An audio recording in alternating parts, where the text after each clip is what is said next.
Hey everyone, welcome back to CryptoCache. Thank you so much for joining me here. We're going to take a quick look at Algorand, and just before we do, we usually look at Bitcoin, but I can tell you it's just being a big stinker right now. We're looking at about 63,000 as the average price, and that's really, really close to a support level that's previously established. So I think 63,000 should be a pretty strong hold. It dipped down to 62 and came right back up. So I think we're looking okay there for now, but it's still a little early. And if you're new to the channel, just know I'm not a financial advisor. This is for educational purposes only. You should always do your own research. But if you need a leg up, perhaps some help in the industry, I got you covered. I've got a trading community designed for the specific purpose of helping you become a better trader. I share signals for every single trade that I take too, so you have the option to be able to follow that if you'd like. Now, looking at Algorand here, we can tell that it's doing very well, right? It's pretty much almost tested its all-time high close, right? Which is about $2.40. So we'll just go ahead and mark that really quick before we get started, because that, again, the one-day candlestick close is an important resistance level just as well as the all-time high. Right, so there's going to be a resistance channel we have here right between 240 upwards about 255. Okay, so that is essentially the resistance channel. The price travels in there. It could and very well likely should get rejected out by this top all-time high, break down below, bounce up, and then usually bounces off of the support level, previous high, and moves forward from there. Anyways, we'll go ahead and check that out when we get there, but for now, you can tell it's definitely making some strides. The only reason why it's a little bit down here today is because Bitcoin decided, to dump a good, 2,000 over the course of the last 7 to 10 hours. So all in all, Algorand's doing very well, all things considered. You can see the price is bouncing off of the 50-day 7-moving average, and this is a previous resistance channel as well. In other words, we had the all-time high and the one-day close high, and it's broken that, right? So that's now the effective support level, so it's kind of free from that, so to speak. Let's look at some of the key indicators here. We got RSI is under 70, all well and good. MACD, not much to note there. We had a convergence on the 8th, but that's pretty standard based on the simple fact that it bounced off the 50-day moving average and continued upwards. Looking at the 4-hour chart, we can see a pretty similar scenario here, right? The 50 and the 200 are working as support levels as well, 50 a little bit more effectively, as well as the fact that we have the RSI just under 70. So just keep in mind, RSI can work as a resistance level, so 70 on the RSI is probably somewhere close to this level here, right around 240. So we can break 240, then we'll see the RSI back over 70, and that could be a very good sign. Okay, but for now, not a bad thing at all. The fact of the matter is we're above 50, which is excellent. That typically works as a support level, so you can see here, the price came down and wouldn't go any lower than the 50-day 7-moving average and the 50 on the RSI.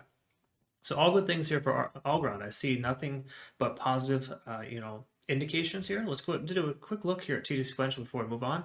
The one thing I do note or do want to note here is the fact that we're at an 8 out of 9 on TD sequential. So if you're new to TD sequential, simply put, the numbers count from 1 to 9. And once you hit a 9, it's supposed to retrace or consolidate. That's the general concept there. There's a lot that goes into it, of course, but what it's doing is taking the 4th previous candlestick and counting it up from there, and every time it's higher or lower, it keeps counting.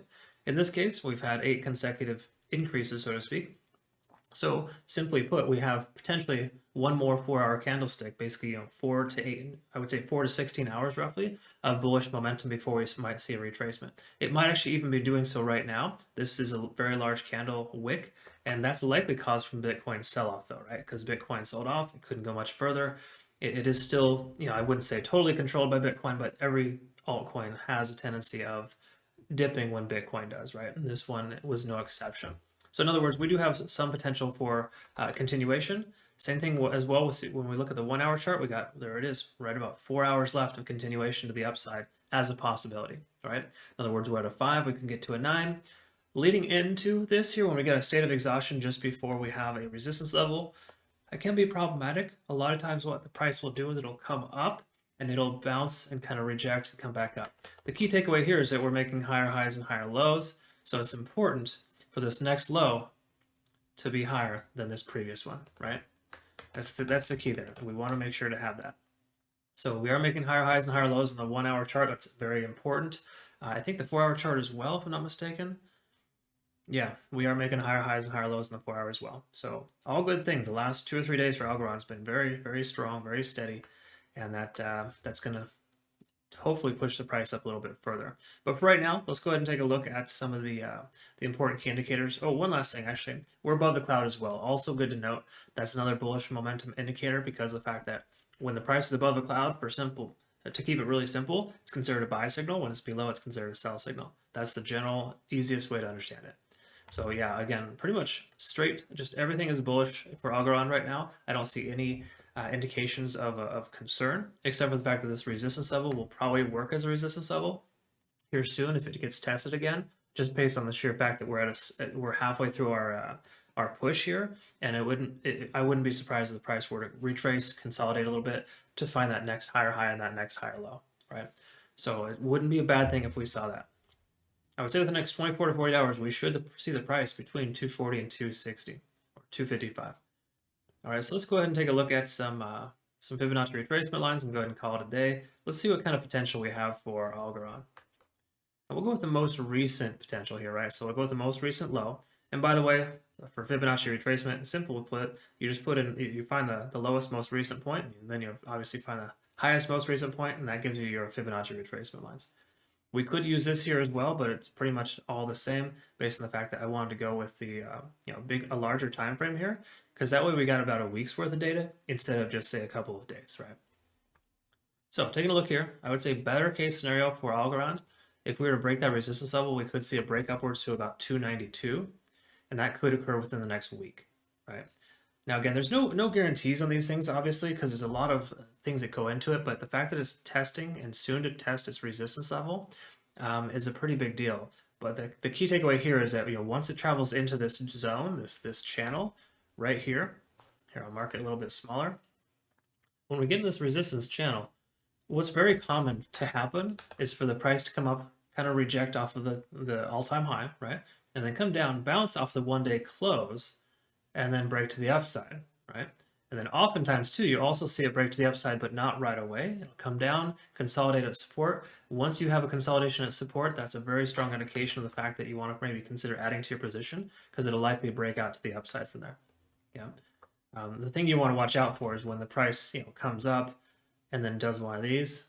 It's not making higher highs, not making higher lows again. Unless there's some major catalyst in the industry, just say like Bitcoin's dumping to 58 or 55,000, then obviously that's going to happen. But if that doesn't happen, just say Bitcoin's going sideways or increasing, and this one does dip below, it would be a cause for concern. Just something to note for future reference. So yeah, again, I would say 292 would be the best case scenario here for Algorand in the next coming week. But I would say month in, probably higher. But we'll need to look at it again when we get closer to our goal, right? So the key here is to break into this resistance zone and to obviously break above after a period of consolidation, either here at 240 or at 255. All right, so hopefully you found this beneficial. If you do, like and subscribe, obviously. Greatly appreciate the support. Thank you to my patrons as well for your support, as well as a simple fact that, if you're not, part of that and you're new to the channel, highly recommend you checking that out if you want to become a better trader. I'm actually able to help people understand how to become better traders in this industry, and it's a really cool experience for everyone. And I actually share my trades with my members too, and I do average about 80-85% success rate right now, so it's been a pretty awesome experience. So definitely check that out in your own time. But once again, thanks again to my patrons. You're amazing. Greatly appreciate you. We'll see you all in the next video. Have a great rest of your day. Take care.